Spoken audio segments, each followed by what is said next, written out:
നമസ്കാരം പ്രിയപ്പെട്ട പ്രേക്ഷകരെ, ദിനപത്ര വായനയിലേക്ക് ഏവർക്കും സ്വാഗതം. ഇന്ന് മാർച്ച് 22 ശനി.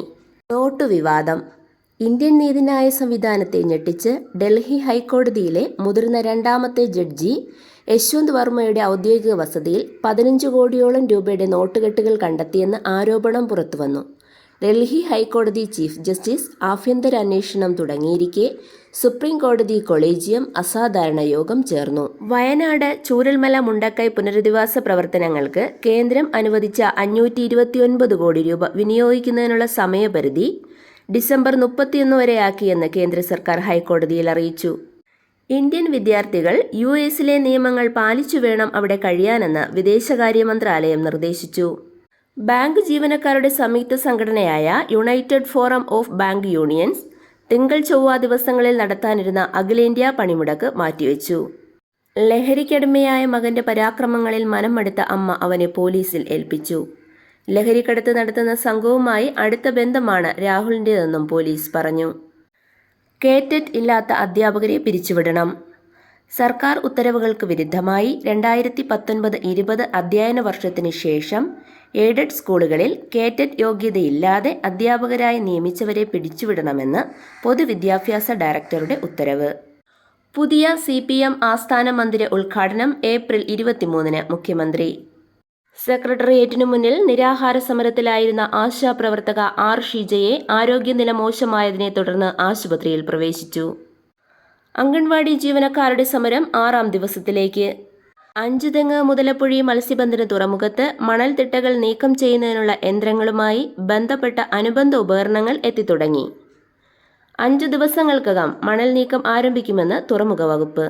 കേന്ദ്ര ബജറ്റ് അവതരിപ്പിച്ച് 1.5 മാസം കഴിഞ്ഞിട്ടും വിവിധ റെയിൽവേ സോണുകളിലെ റെയിൽവേ പദ്ധതികൾക്കുള്ള വിഹിതം സംബന്ധിച്ച വിശദമായ രേഖ റെയിൽവേ പുറത്തുവിടാത്തത് പദ്ധതികളെ ബാധിക്കുമെന്ന് ആശങ്ക.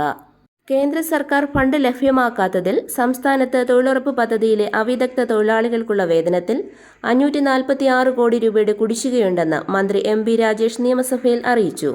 ഇലക്ട്രിക് ബൈക്ക് വിപണിയിലേക്ക് ശ്രദ്ധ കേന്ദ്രീകരിക്കാൻ പ്രമുഖ കമ്പനികൾ. റോയൽ എൻഫീൽഡ് അടക്കം ഈ വർഷം വിപണിയിലെത്തുന്നത് 6 ബൈക്കുകൾ. വെയിലും ചൂടും സഹിച്ച് ബസ്സിൽ യാത്ര ചെയ്യുന്നവർക്ക് ഇതാ ആശ്വാസവാർത്ത. KSRTCയുടെ നിലവിലുള്ള സ്വിഫ്റ്റ് സൂപ്പർ ഫാസ്റ്റുകൾ AC ആക്കുന്ന പദ്ധതിയിൽ ആദ്യ ബസ് അടുത്തയാഴ്ച പുറത്തിറങ്ങും. കരകുളം ലോക മെഡിസിറ്റിയിൽ നാളെ 9 മുതൽ 1 വരെ സൗജന്യ മെഡിക്കൽ ക്യാമ്പ് നടത്തും. ഭൗമ മണിക്കൂർ ഇന്ന്. ആഗോളതാപനത്തിൽ നിന്നും ഭൂമിയെ സംരക്ഷിക്കാൻ ഇന്ന് രാത്രി 8:30 മുതൽ 9:30 വരെ വൈദ്യുതി വിളക്കുകൾ അണച്ച് ഭൗമ മണിക്കൂർ ആചരിക്കും. ഭൗമ മണിക്കൂർ ആചരണത്തിൽ എല്ലാവരും പങ്കാളികളാകണമെന്ന് KSEB അഭ്യർത്ഥിച്ചു. ബ്രിട്ടനിലെ ഹീത്രോ വിമാനത്താവളത്തിന് സമീപമുള്ള സബ്സ്റ്റേഷനിൽ വൻ തീപിടുത്തമുണ്ടായി. വൈദ്യുതി ബന്ധം നിലച്ചതിനെ തുടർന്ന് ഇന്നലെ മുഴുവൻ പ്രവർത്തനം സ്തംഭിച്ചു.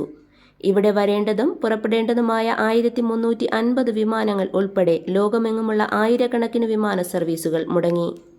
കുട്ടികളുടെ സുരക്ഷ ഉറപ്പാക്കുന്നതിനായി സ്കൂൾ ബസ്സുകളിൽ ഡോറിന് സമീപം ഉൾപ്പെടെ അകത്തും പുറത്തുമായി 4 ക്യാമറകൾ നിർബന്ധമായി സ്ഥാപിക്കണമെന്ന് മന്ത്രി KB ഗണേഷ് കുമാർ.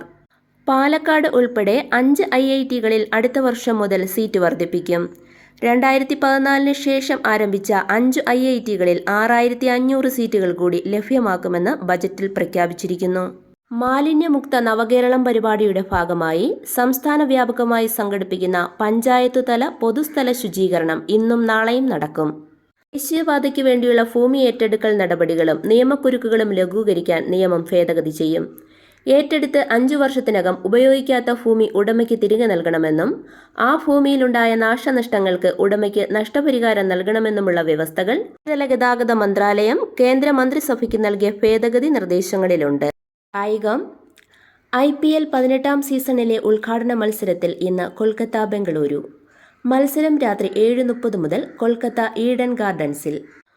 സീസണിലേതുപോലെ ഇത്തവണയും 10 ടീമുകൾ. ഓരോ ടീമിനും ഗ്രൂപ്പ് റൗണ്ടിൽ 14 മത്സരങ്ങൾ വീതം. ഇതിൽ 7 ഹോം മത്സരങ്ങളുമുണ്ട്. പ്രിയപ്പെട്ട പ്രേക്ഷകരെ, ഇതോടെ ഇന്നത്തെ ദിനപത്ര വായന സമാപിക്കുന്നു. നന്ദി, നമസ്കാരം.